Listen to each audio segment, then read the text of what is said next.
الله الرحمن الرحيم.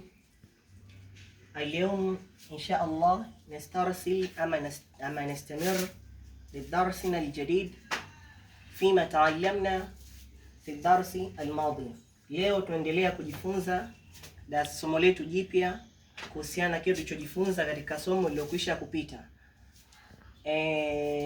في الدرس الماضي katika somo lililopita تعلمنا عن الأقسام الأفعال, tujifunza kuhusiana na vigawanyo vya maneno.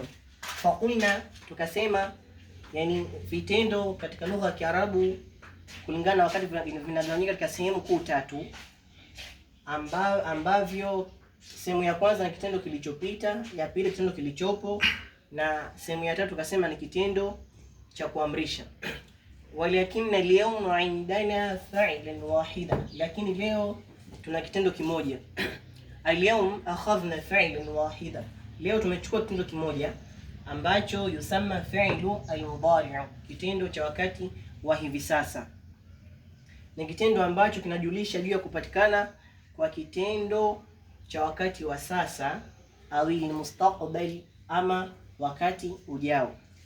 Hivyo basi tuna baadhi ya viwakilishi hivi vya wanamume ambao viwakilishi vya umbali, lakini viwakilishi vya upande wa wanaume vya umbali, na hivi viwakilishi vya wanaume pia vile vile kwa ukaribu, viwakilishi vya ukaribu kwa wanamume, viwakilishi vya umbali kwa wanamume.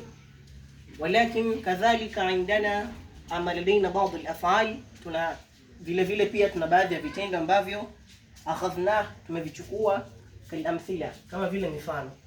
Al-awwal nabda, tunaanza. Dhamiri ya kwanza huwa maana yake yeye. Kitendo chetu mfano dhahaba, maana yake amekwenda. Katika wakati wa sasa kwa mwanamume tutasema huwa yadhhabu, yeye mwanamume anakwenda. Wakiwa wawili tunasema huma yadhhabani, wao wanaume wawili wanakwenda. Hum, wao wengi wanamume, yadhhabuna, wanakwenda. Kuanzia watatu na kuendelea. Na tunakuja katika viwakilishi vya ukaribu. Anta maana yake wewe mwanaume, anta tadhhabu, wewe mwanaume maana yake unakwenda hivi sasa. Antuma, ninyi wawili, tadhhabani, mnakwenda hivi sasa. Antum, ninyi watatu na kuendelea, tadhhabuna, mnakwenda hivi sasa. Fi'l al-akhar, kitendo chingine kataba, ni kataba maana yake ameandika.